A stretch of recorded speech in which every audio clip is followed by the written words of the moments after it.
The Super Media Bros podcast is a founding member of the OddPods Media Network. Spiderman does whatever a spider can. Super Media Bros.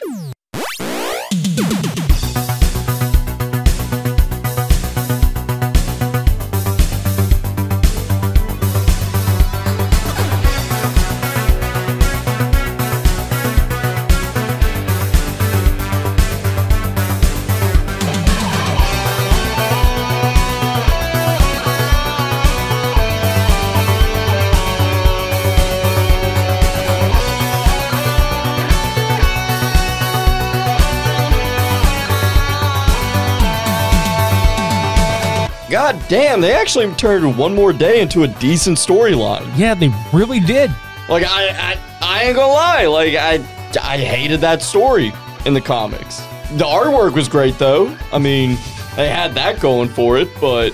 Hey, maybe this was the art we needed for that story. Yeah, there you go. Right on. That's the spirit. Welcome to episode 205 of the Super Media Bros podcast. I'm Midnight Agent Raw. I'm Special Delivery Dev. And if you haven't guessed by now what we're talking about, either by listening to us or looking at the damn episode art, if you have not seen Spider-Man No Way Home, get the fuck out of here. Go watch it. Please. And then come back and listen. Yeah. Because we're going to spoil the shit out of some stuff. Yeah, And get the fuck out of here. Yeah, by some stuff, we mean everything. I mean, we waited. We literally put this off so that we could talk spoilers. Yeah, and we gave you a chance. We're giving you one more chance. So in 3, 2, 1, go fuck yourself. Spoilers abound. Let's go. Whoa! Holy shit. Okay, so this is, to me, because I know a lot of people out there would be like, it's still Into the Spider-Verse. Yes, sure. Great Spider-Man story. I'm talking live action. Yeah. This is by far, to me, the best live action Spider-Man that has been put in cinema, like, ever. Yeah, I mean, I think so. I mean, okay. A close second would be Raimi's Spider-Man 2, because I was going to say, you don't get almost as perfect as that when you look at like a golden age Spider-Man Peter Parker. Right. And the thing is, though, what did No Way Home do that was not either as good as Spider-Man 2 or better? I know there's completely different plots, but... Well, it's not just that, but we get these same characters in No Way Home. Like, Tobey Maguire included. Right. For me, I feel like Peter Parker had more purpose in No Way Home. Not necessarily that he didn't have purpose in the second film.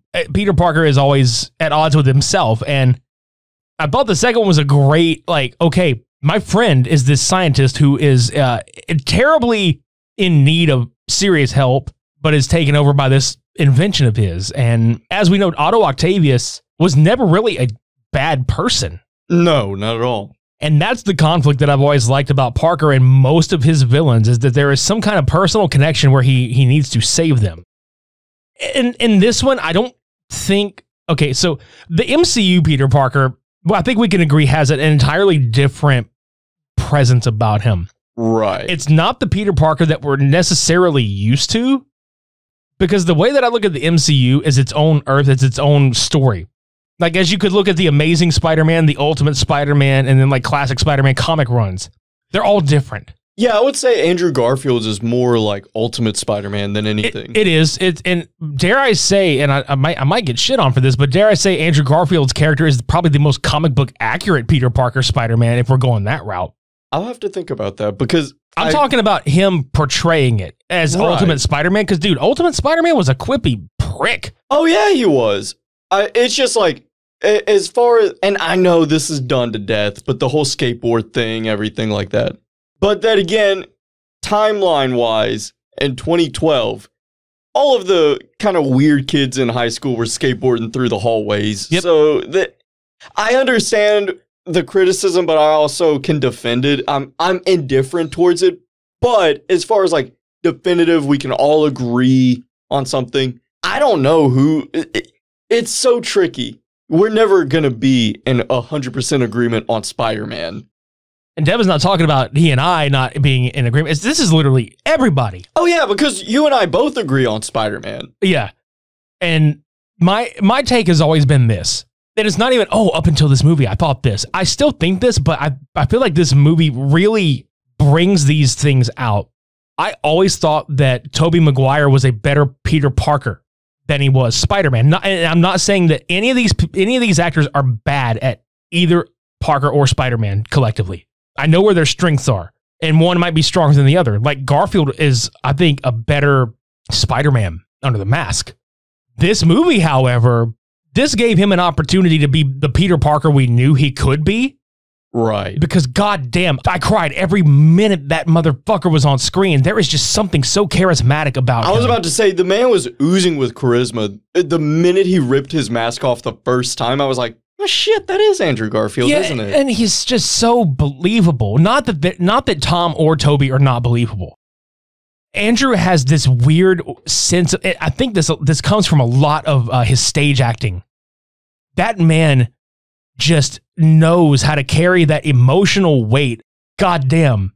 And we're going to be all over the place with this movie, everybody. So we'll fix it in post. No, we ain't fixing shit in post. Oh, damn. Fuck it, we're doing it live. But we'll get to those three in a little while. The story of Spider-Man No Way Home, it's not necessarily a goodbye, but it's also not, we don't know what's going to happen next. I don't think the studios know. That's the vibe that I got. Right, because in this one, obviously, if you've seen it, Peter is trying to completely undo the fact that Mysterio screwed him over big time. Let's just say that's the biggest caper that has happened so far in the MCU. Spider-Man got royally doxxed. Oh, yeah. In the biggest way. Dude, and that's the thing is, I thought they were going to go the Skrull route. I thought they were going to get a bunch of Skrulls to, like, pretend to be Spider-Man and he be Peter Parker and everything will be fine. Or reverse those two roles, something like that. Oh, just wait till the Secret Wars series. Ooh, yeah. Yeah, we'll get there later, too. However, a lot of shit happens in this. I don't want to have to sit here for the actual runtime of the movie to talk about the movie, but let's hit through the major plots. We could too, man. Yeah, but I mean, let's hit through the major plots. So first off, he's doxxed as fuck, and he's surrounded in his apartment by helicopters and all kinds of shit. And lo and behold, we get fucking Matt Murdock. Bruh. I knew that shit was coming, but no, You genuinely got like surprised by that? Yeah, because you said that you saw the leaked photos, right? No. You didn't? No. That was my supervisor. Never mind. Hey, Scott. No, I was like, I don't know. He might.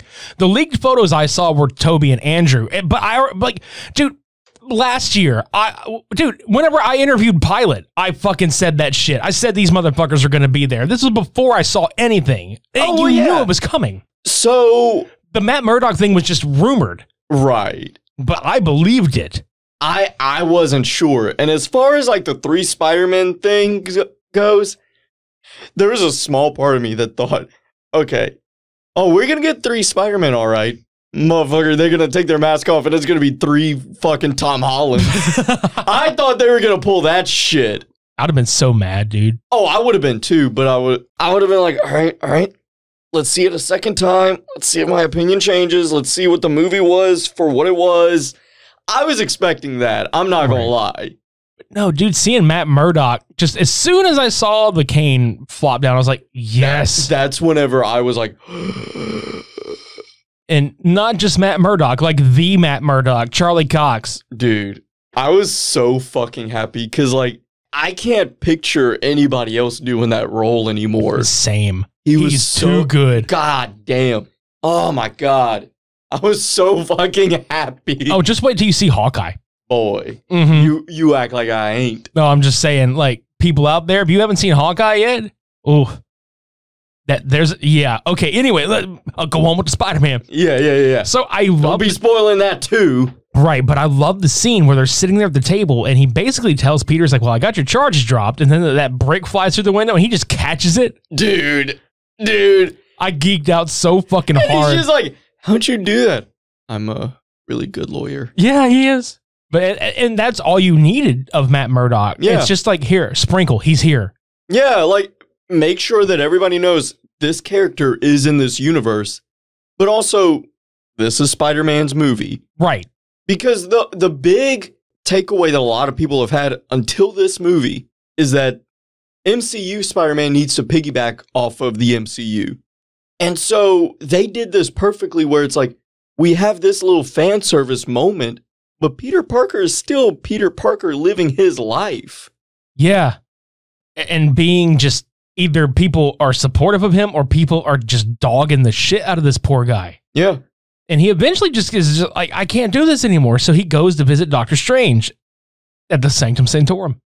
And I think it's hilarious that Doctor Strange is just wearing his alma mater hoodie underneath like his house cloak and like looking like a dad on Christmas Eve. Bruh, straight up.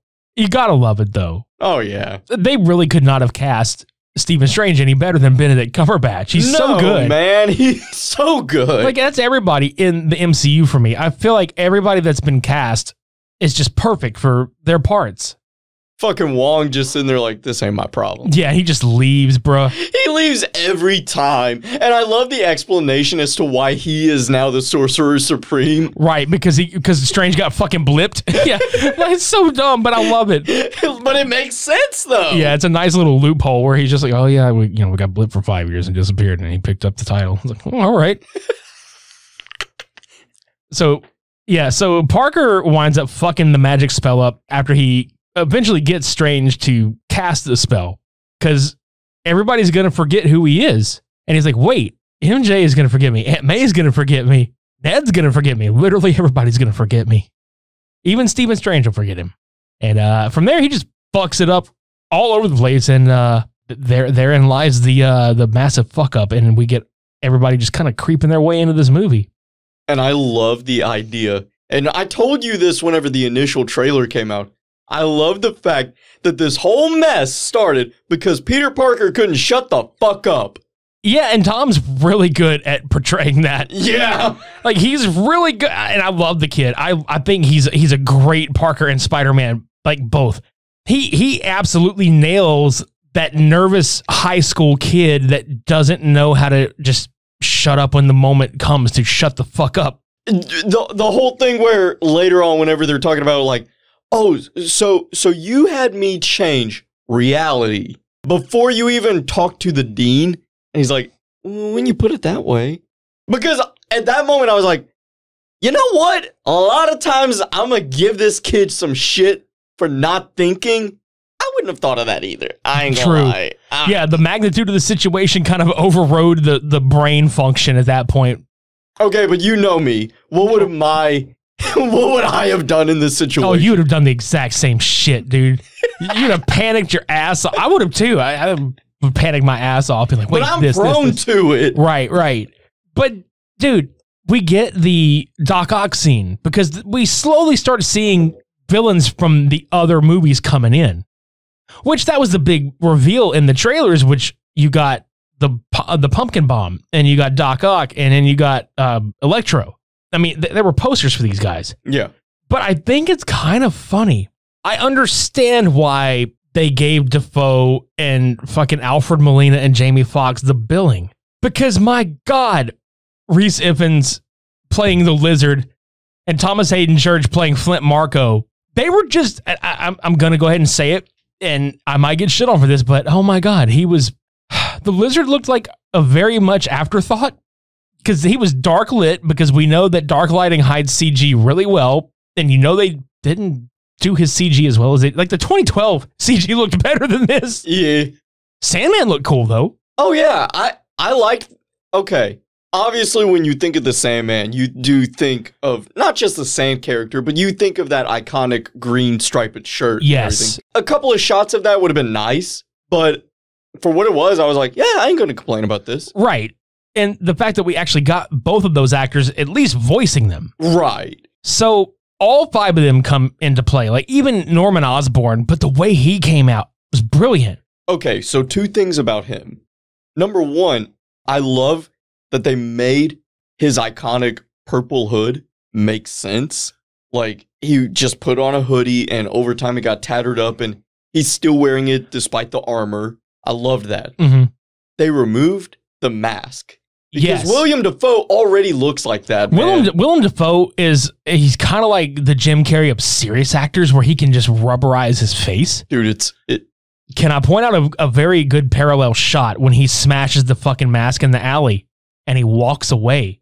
It's almost beat for beat like the Spider-Man No More shot in the second Sam Raimi film, dude. Whenever the Blu-ray comes out, I want to play both movies side by side and see if they did synchronize it. Like the same, like at the same timestamp in the films. Yeah. That'd or be great. not even the same timestamps, but like the action, the pacing, and the spots. Yes. That'd be funny as hell. Like in a good way. I mean, like, oh my God, this is genius. It's the same way that they did The Mandalorian with Luke as they did with Darth Vader and Rogue One. Yes. But here's the second thing too. Norman Osborn's arc. Throughout the whole first Spider-Man movie, he was battling who he was. And the Green Goblin was winning. In this movie, right out of the gate, that motherfucker won. And he was Goblin the entire runtime. Save for the few moments that we got Norman. But I don't even think that was Norman. I think that was Goblin pretending to be Norman. I don't believe. I feel like there was some genuine, like, here and there's, like, especially when he's bonding with Tom Holland's Peter and they're building shit together. Like, you see that and it's just like, oh my God. Like, think about, like, the man. Like, you look at how things went down in the first movie and now, and you're like, my God, like, think about what kind of man this guy could have been had he not had these problems. Right. Willem Dafoe is too good at making you love and hate him at the same time. And dare I say, outdid his first performance in this one. Oh, yeah, man. Yeah. Like, that man, his portrayal of the Goblin absolutely stands toe-to-toe with fucking Josh Brolin as Thanos as far as, like, a major bad guy. Right. There is no... I don't give a fuck. You could give me the most screen-perfect looking Goblin ever. Nobody will ever be Willem Dafoe, the same way that nobody will ever be Tony Stark as Robert Downey Jr. played him. Correct. Like, you can't. And he was frightening. Like, the scene in the hallway where Parker is just beating the shit out of him and he is laughing in his face right back at him and then just WWE power bombs him through the fucking... I saw that shit. I was like, God damn. Yeah, and it's so crazy because... You wanted to see Tom Holland's Spider-Man have like, oh, do we actually get to see this Spider-Man face off with Goblin? But it's not what you thought it was. And it's this. Like you thought, oh, maybe we'll get our own version of Norman. No, dude. Like how crazy is it that we're getting like Maguire's arch villain, but he's become Holland's arch villain because of him directly causing Aunt May's death. You know what else too, though, is so, okay. I was raised in the late 90s. Obviously, Venom is a huge part of my childhood. When I think of Spider-Man, I think of Goblin, Venom, Carnage, all of them, okay? But I was always like, if they did a crossover, which Spider-Man would I want? Because I don't know if I can believe Tom Holland fighting him. Garfield. That's what I'm saying, because that already felt like the same universe anyhow. But either way, after this movie, I was like, no. Tom Holland got hands. He can throw down. That's what I was going to get at. Like, as the movie progresses and we've got all these villains in place, which, by the way, Doctor Strange gave Peter this gauntlet to shoot and capture. That shit was sick. It was funny because you did have some comedic moments with all the villains behind the portal glass, like in the basement of Doctor Strange's mansion. And I especially cracked the fuck up when Norman turns around, I am something of a scientist myself. I love that shit. I leaned forward in my chair in the theater and I cracked up. I was the only person in the theater that understood that reference. Really? Yeah, it made me feel old as shit. I don't even think it's so much an age thing. I think it is, but not in that way. I think it might be more along the lines of like, oh, they don't know meme culture. Because that's why that scene is still... They put that in there to get a laugh out of the memers. Oh, for sure, but it's also a funny fucking callback to the original. It is. It's both, but I feel like they caught it. Because you're not seeing this movie if you haven't seen the original. But I think it was... If they didn't laugh at it, that's why. Very true. But yeah, like, so in the midst of him catching all of them, he's like, I can fix them. Because the idea is that if they go back to their own times, they have all died fighting Spider-Man or will die fighting Spider-Man. So he's trying to save Goblin, Octavius, and Electro. He's trying to save those three, especially because the Lizard gets cured and the Sandman is kind of let go by Maguire. Now, after Aunt May dies, because the villains are just like, fuck this, we're out of here. They went to Happy Hogan's apartment and he was slowly but surely curing them. I believe he actually cured Otto at this point. He did, yes. So Electro and the Sandman are getting frustrated. Sandman just wants to go home. Electro wants to keep his powers. Norman cannot contain the Goblin any longer, and hell breaks loose. The Lizard's downstairs in a fucking box truck, because let's face it, Marvel probably didn't want to pay the money to CG him any more than they already had to. So there he sat. Yeah. I love how you're just like, you want to cry about it, but you know I'm right. Yeah, yeah. But let's get to the fact that Ned and MJ are trying to find Peter because he's gone after Aunt May died. They don't know where he's at. So here's how we get our introductions to, our reintroductions, I should say, to our other two Spider-Men. I love this shit too, because even Doctor Strange was like, you open that portal? Just like, yeah. And he just nods approvingly. Right. Because it's like, Ned's a super fan. Yeah, but it's funny because Strange is like, you know, deep down he wants to be insulted that it took him all that fucking time and effort to do what this punk ass kid just did by accident. Oh, cue ball looking motherfucker. Yeah. Just like us. Yeah. And he's just like, I want to be mad, but no, I got my eyes on you. I know. He's like, respect. Yeah. It's so cool. It's cool as shit, though. Yeah. Because I feel like they could actually let Ned go on, you know, and do some apprenticeship at the Sanctum Sanctorum. With the way this movie ended, I don't know how they would do it, but I would like that. I think it would be cool.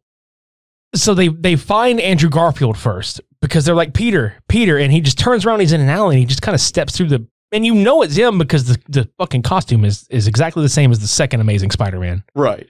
Which I think was one of the best suit designs. It was. We'll get to that later. Yeah, it's very McFarlane-esque, like big time. Yeah, that's where I got too, yeah. It's the eyes, dude. The eyes and just the webbing and shit, man. Like just the symmetrics of the suit. I was going to say his build overall. Yes. Like how it kind of accentuated like the muscles and shit. Not just the muscles, but how like elongated his torso is and everything and his limbs. Right. He's a very lanky dude, but not in a bad way. No, he's absolutely perfect. Yeah. To play that character. Like they all three are. Because then, you know, the scene where MJ's trying to fucking make him prove it. And he just, like he hops up with just his palm to the wall and he's like, all right, that's enough. Yeah, that's enough. I think it's enough. Like, if anybody has never seen Garfield, which I feel bad for anybody that hasn't seen Garfield as Spider-Man, not even like 20 seconds into his appearance, he's already proving how good he is at quips. Oh, absolutely. I feel like Garfield probably has the best quips as Spider-Man out of the three. Yes. Yes. Tom Holland, to me, is the best of both worlds in terms of Spider-Man versus Peter Parker. Correct. But he doesn't have a lot of, except in Homecoming. In the other two movies, to be fair, show is getting pretty heavy. Yeah. There's a scene in Civil War where he's swinging around and he's like, y'all seen that old movie, Empire Strikes Back? You know, talking about the AT-ATs where they tie the legs off and shit. Perfect, like, little bastard whenever he catches Bucky, when he catches Bucky's arm. And he's just like, whoa, dude, your arm's made of metal? Or in here, whenever he was controlling Doc Ock's mechanical arms. Bro, I was fucking dying. Dude, because he's just, at that moment, it's like, oh yeah, you are just a punk fucking 18-year-old kid. I'd be doing the same shit. I ain't gonna lie. And the look on Otto's face where he's just like, he had the same look Doctor Strange had. This little bastard is upstaging me? Yeah. Fuck you, I'm a scientist and I've been a scientist forever. I have like 12 PhDs. What do you have? Stark Tech. He just like fucking with him. Cheers to 2022 and resolutions you can actually keep. How about having clean and shiny balls all year round? Yes, and our sponsors at Manscaped are here to drop your balls into 2022 the cleanest and sexiest ever. Set your first New Year's resolution with good intentions and join the 4 million men worldwide who trust Manscaped with our exclusive offer. Go to manscaped.com using our code SUPER for 20% off, plus free shipping. It's new year, new me with the global leaders in below the waist grooming. This year, take your package to the next level with their Performance Package 4.0 and brand new Ultra Premium Body Wash. Inside the Performance Package 4.0, you'll find the Signature Lawnmower 4.0. This electric trimmer is designed to trim hair on loose skin. The advanced skin-safe technology reduces cuts and nicks on your delicate nuts. It also comes equipped with a 4000K LED spotlight that will shine a light to the promised land 2022 looks to be. A grooming routine isn't complete without applying Crop Preserver and Crop Reviver. These unique formulations take care of the smelliest part of your body and are a big boost to your confidence in the new year.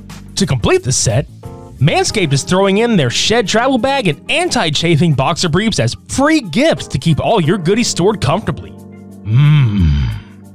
And the new product that needs no introduction. But you know we're gonna do it anyway. Got to do it to them. Yes, sir.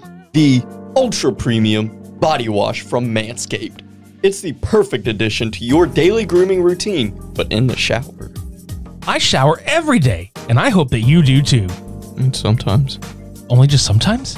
If I've got a hot date or something, then I will. Well, if you have a hot date, this body wash smells great too. It's cologne infused with aloe vera and sea salt to keep your skin feeling clean, nice, and moisturized. That'll make me want to shower every day. There you go. Shower every day with Manscaped, my friend. Kick discomfort and poor hygiene to the curb this year and use the best tools for the job. Whether your resolution is to work out more or travel to new places, be sure to travel to manscaped.com for our exclusive offer of 20% off plus free shipping with our code SUPER. Cheers to new balls in 2022. Again, 20% off plus free shipping with our code SUPER at manscaped.com. Once again, that's 20% off with free shipping at manscaped.com using our code SUPER. It's New Year and no pubes in 2022 with Manscaped.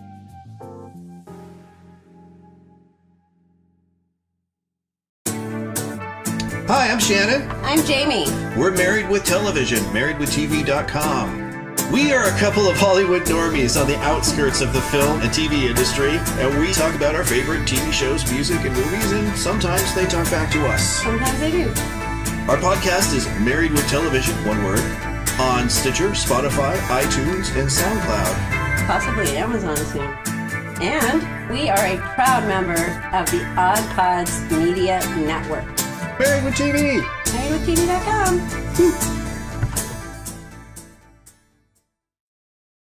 Garfield just comes in and steals the show for me, like really does. And then we finally get, you know, everybody in the theater that I was in was just crying and cheering when Toby walked out of the fucking spiral.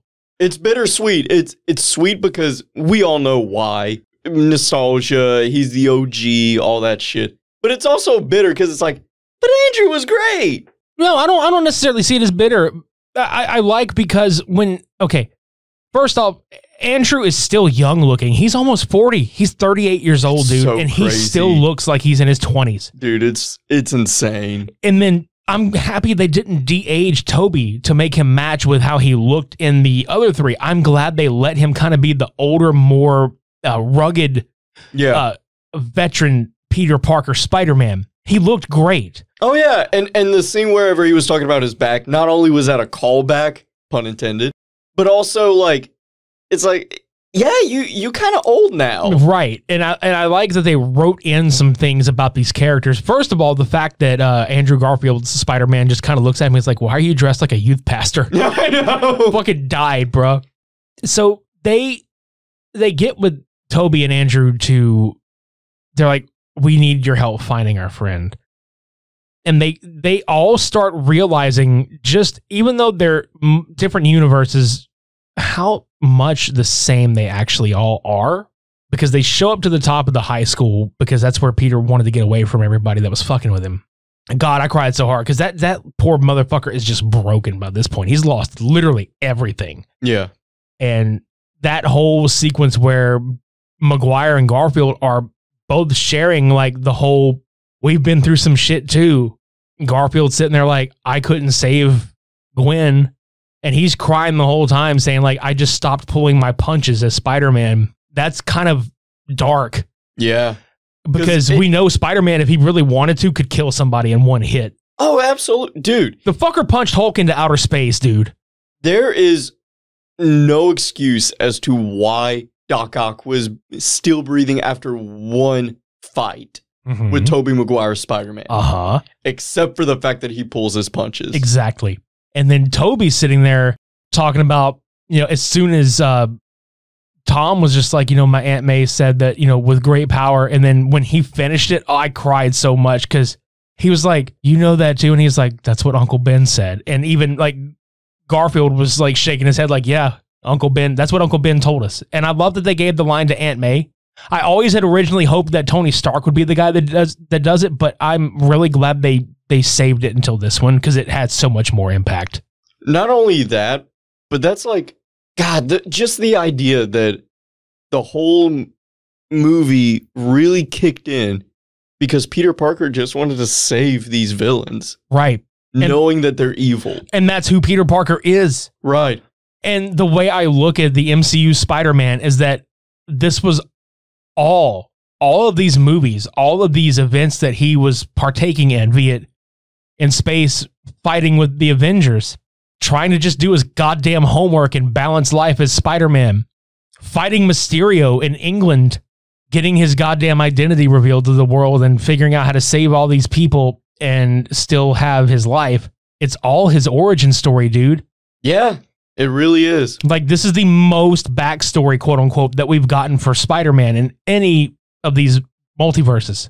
And holy shit, the fact that we brought in Garfield and Maguire and kind of gave them closure, because when they learn to fight together and they're conversing with each other on the statue, even when they're in the fucking lab building the cures for everybody, and they're just talking about the web shooters, how like they have to build theirs, but Maguire just fucking shoots goo out of his fucking wrists. And they almost look like scared at that. And I love how Maguire's just like, oh, you mean like this? And he just fucking shoots it like it's nothing. And they're like, what the fuck? And I know you and I know this, but for anybody out there that does not know this and has always wondered what the fuck, that aspect of Tobey Maguire's Spider-Man is actually one of the only things left over from the James Cameron script treatment that was given but whenever he was going to actually direct a Spider-Man film in like 1990. Yeah, it was something like that. I feel like it was 98. No, this was like early fucking 90s. This is after Canon lost the rights to it. That's right. Okay. Yeah. So that was one of the only plot elements that came with it, which it made sense at the time because like we don't want to see him build his shit just yet. We just want to see Spider-Man kick some ass. Right. We just want to see him do his shtick. Yeah. Like we don't think too much into it. But we're just happy to see it. Yeah, and now we're going to dig into it, which is great.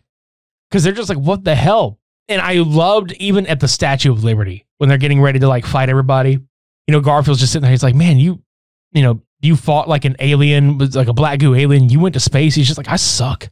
I just really suck. And then like the way Maguire was like, no, you don't suck. You're amazing. You know that? Like big time call to actual life because a lot of people didn't really latch onto the Garfield films as much as the Maguire and Holland ones. Right. And I noticed that too. And here's the thing, guys. Andrew, I think, was a great fit for both Parker and Spider-Man, but the scripts that they had were just garbage. Right. The movie scripts were garbage. This movie, Spider-Man No Way Home, proved that given the right material and the right direction, Andrew Garfield owns that role. And I'm sorry, I know this is Holland's lead, but Andrew Garfield stole the fucking show every time he was on screen for me.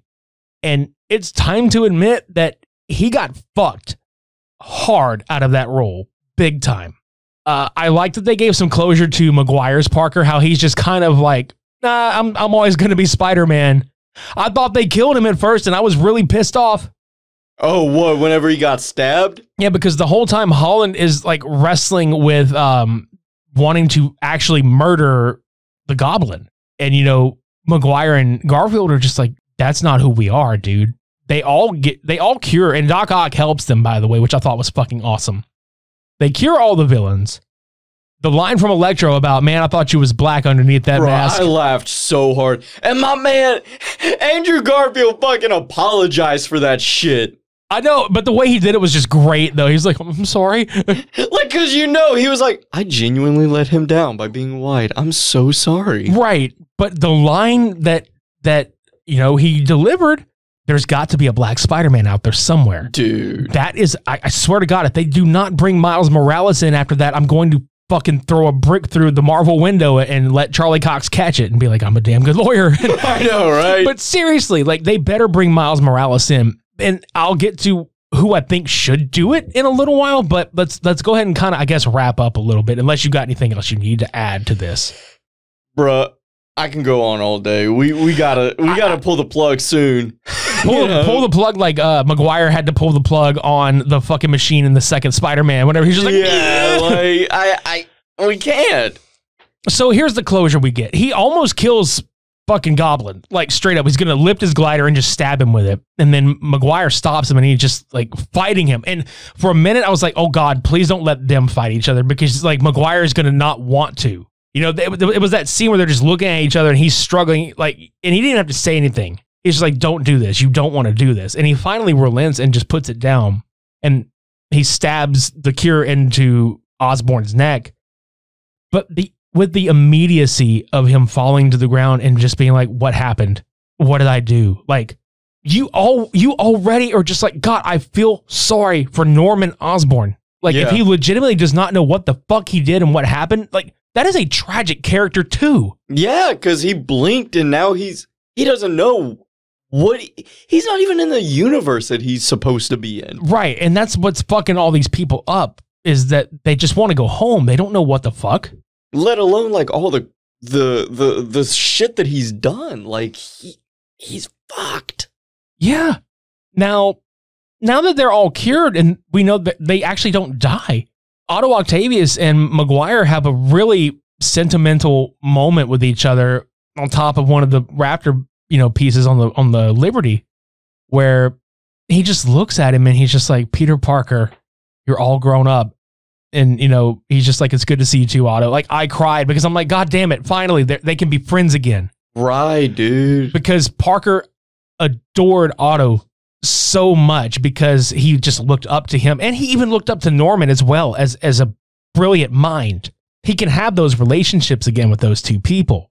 And Flint Marko can be at peace with himself. He doesn't have to be, the Sandman anymore. So literally all three of Spider-Man, like the Raimi Spider-Man, all his villains are good. I mean, except for fucking Topher Grace, because fuck that Venom. Right.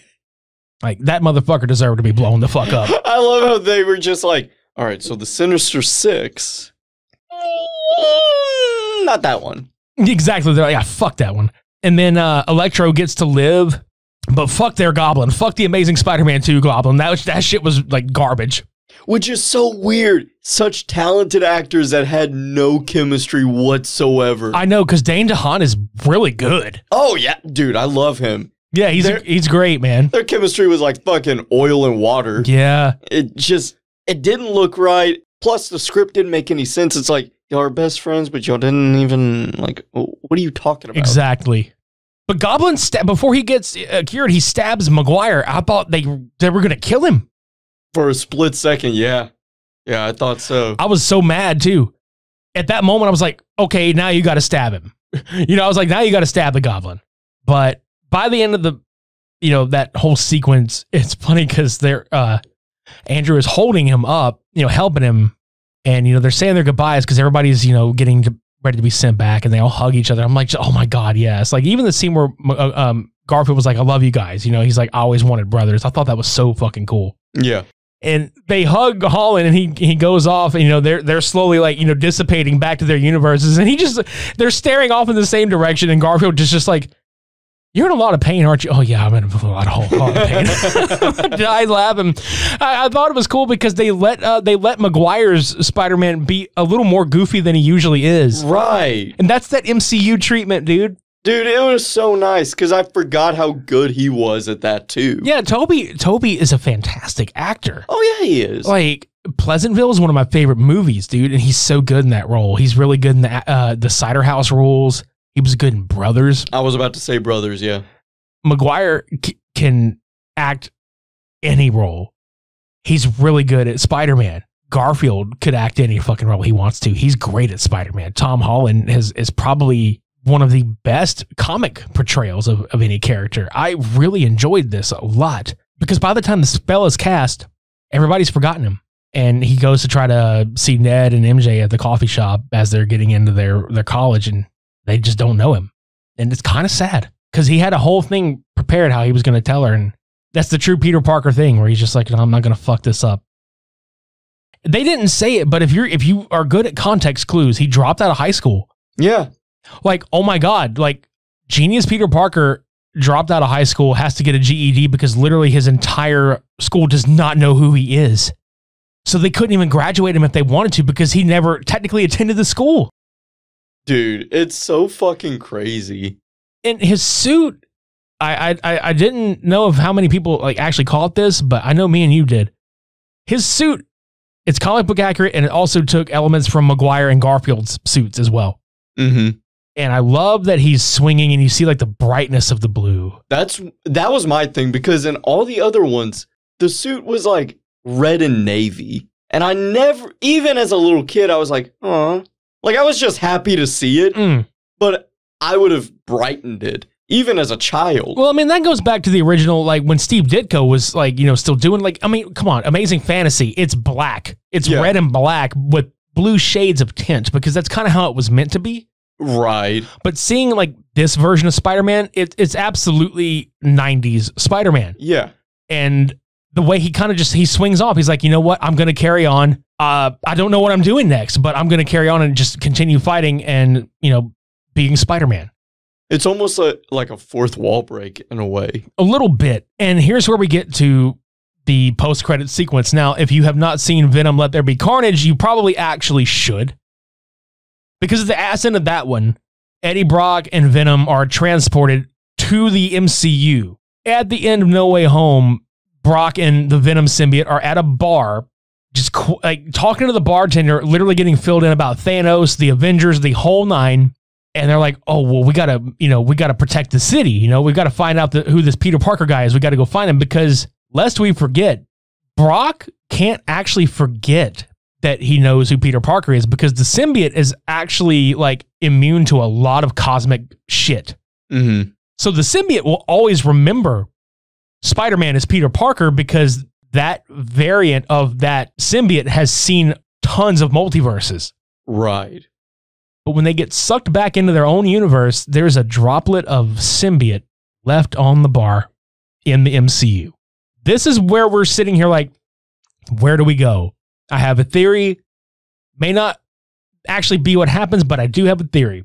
We've seen the Vulture in the trailers for Morbius. We already know they're making a Kraven the Hunter film. So there's 3 people right there. You know Blade's coming.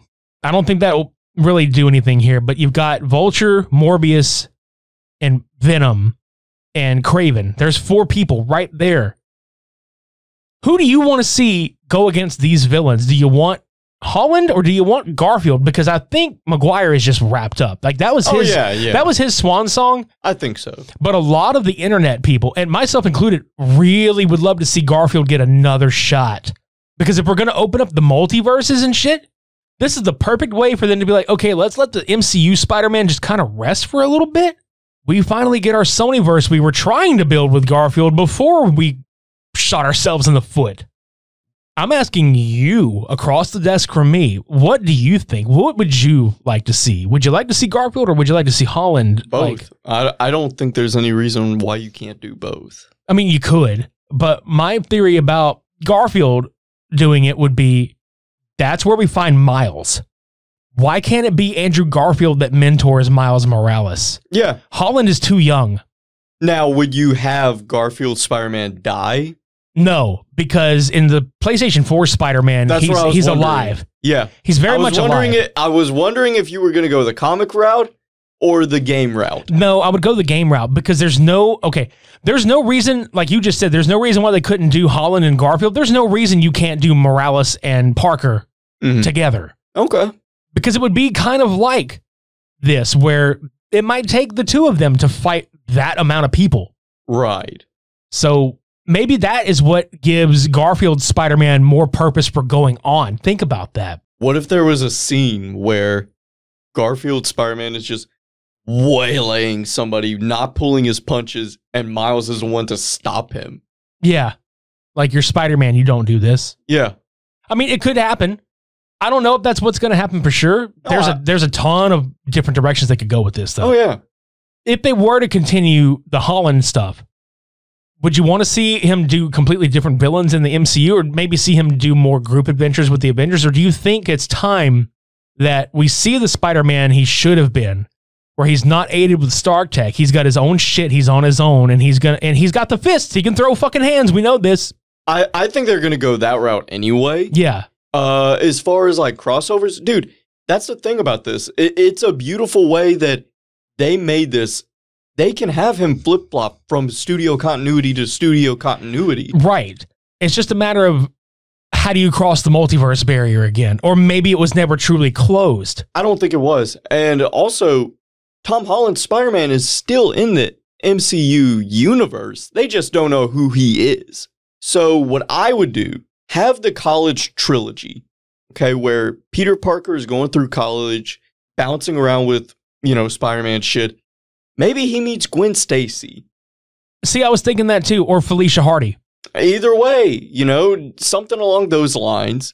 And he's doing his thing. After that trilogy ends, insert the new Avengers. And that's where he comes into play.